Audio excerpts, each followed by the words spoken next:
There is a rule in the Bible. Every human dies.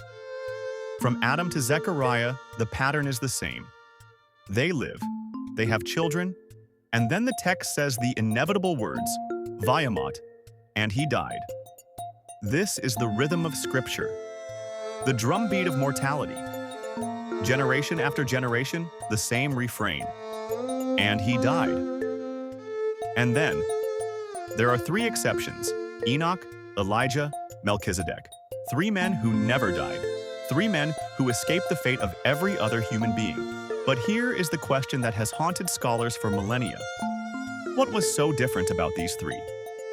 And what do their names reveal about why death could not touch them? Stick with me, because once you understand the Hebrew meaning of their names, you will realize that their escape from death was not random. It was written into their very identities. Let's start with the first man who never died, Enoch. In Hebrew, Chanokh, Hanbok. The name comes from the root Chanokh, Chanokh, meaning to dedicate or to initiate. It is the same root that gives us the word Hanukkah, the festival of dedication. Now, here is what most people miss. Enoch's name is his biography. He was set apart, consecrated, initiated into a relationship with the Creator that was so intimate, so complete, that death could not interrupt it. The text says, Enoch walked with God, then he was no more, because God took him. Genesis 5:24. Now, here is the detail that changes everything. Every other person in the genealogy of Genesis 5 ends with the same Hebrew word, Vayamot. And he died. Adam died. Seth died. Jared died. Jared. Methuselah died. Lamech died. But Enoch's entry breaks the pattern. Enoch walked with God, then he was no more, because God took him. Va'enev ki laka aotvo Elohim. He did not die. He was taken. The Hebrew word is lakach, laka, meaning to take, to receive, to snatch away. Enoch was dedicated to God, and God received him, not in death, but in life. The dedicated one was taken home. The second man who never died is perhaps the most famous, Elijah. In Hebrew, Eliyahu, Eliyahu. The name is a theophoric declaration, Eli, El, my God, and Yahu, Yav, Yahweh. His name is not just a label, it is a testimony, a declaration of allegiance, a defiant cry in a world of idolatry. And here is the key to understanding his fate. Elijah's name was the summary of his life's work. He was the prophet who confronted the prophets of Baal on Mount Carmel. He challenged the people of Israel. If the Lord is God, follow him. But if Baal, follow him. 1 Kings 18:21. He lived his name. He proved that Yahweh, and Yahweh alone, is God. And how did he leave this world? Behold, a chariot of fire and horses of fire separated the two of them. And Elijah went up by a whirlwind into heaven. 2 Kings 2:11. A chariot of fire. A whirlwind. A supernatural departure that defied the laws of nature. Why Elijah? Why was he taken so dramatically? Because his name declared, "My God is Yahweh." And the God whose name he bore would not let his faithful servant see death. The one whose God is Yahweh was taken by Yahweh. The third man who never died is the most mysterious. Melchizedek. In Hebrew, Malki-Tzedek, Malki-Tzedek. The name is composed of two Hebrew words, Melech, Melechach, king.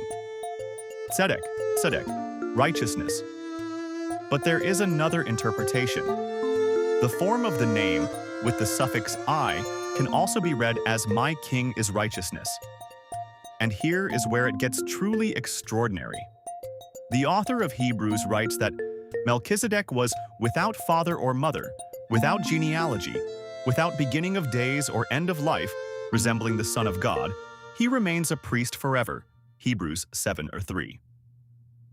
Now, here is the detail that most people miss.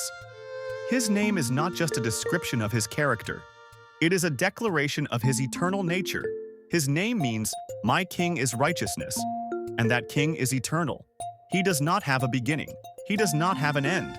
He is like the Son of God. Melchizedek appears in Genesis 14, blesses Abraham, receives a tithe, and then disappears. The text gives us no genealogy, no death, no ending, because his name declared that he was not subject to the normal rules of human existence. The one whose king is righteousness serves a priestly order that never ends. Now, let's bring this all together. 3 names, 3 men, 3 escapes from death. And here is the pattern that will change how you see them. Enoch's name means dedicated. He was set apart for God, and God took him home. Elijah's name is a declaration of allegiance. He proved that Yahweh is God, and Yahweh took him to heaven. Melchizedek's name points to an eternal priesthood. He was not subject to the normal rules of human existence. But here is the deeper truth. Their names did not force them to escape death. Their names describe the relationship they had with God. Enoch walked with God, so God took him. Elijah served Yahweh, so Yahweh took him. Melchizedek was a priest of the Most High, and his priesthood never ended. Their names revealed their destiny. Now, let's bring this home. Enoch, Elijah, and Melchizedek escaped death because their names declared who they were. And here's the question this story forces you to ask. What does your name say about you? I am not talking about your earthly name. I am talking about the name God has given you. The prophet Isaiah says, "I have called you by name. You are mine." Isaiah 43:1. God knows your name. God has given you a new identity, and that identity determines your destiny. You may not be Enoch, you may not be Elijah, you may not be Melchizedek, but you have been dedicated to God. You have been called to declare that Yahweh is your God. You have been made a priest in the order of the King of Righteousness, and death cannot hold you. But I have saved the most chilling detail for last. Melchizedek's name is written in the Hebrew text as 2 words, Malki-Tzedek, Malki-Tzedek, King of Righteousness, Melchizedek. My king is righteousness, Malki-Tzedek. The ambiguity is intentional, because Melchizedek is a shadow of something greater. He is a type of Christ. He is a preview of the eternal high priest who would come. The author of Hebrews says, "You are a priest forever in the order of Melchizedek." Hebrews 7:17. Melchizedek's name cannot be fully read, just as his origin cannot be fully known. He is a mystery, and that mystery points to the ultimate mystery, the one whose name is above every name, the one who conquered death. But I have saved one final detail. Enoch was taken. Elijah was taken. Melchizedek had no beginning or end. And yet, all 3 point to one who would die and rise again. Jesus Christ. He is the dedicated one. He is the Yahweh is God one. He is the King of righteousness. And because he died and rose again, death cannot hold you. Next, I am going to take you deep into the mystery of Melchizedek and show you why the author of Hebrews says he is like the Son of God. And I am going to ask the question that no one wants to answer. Are you walking with God? Are you serving Yahweh?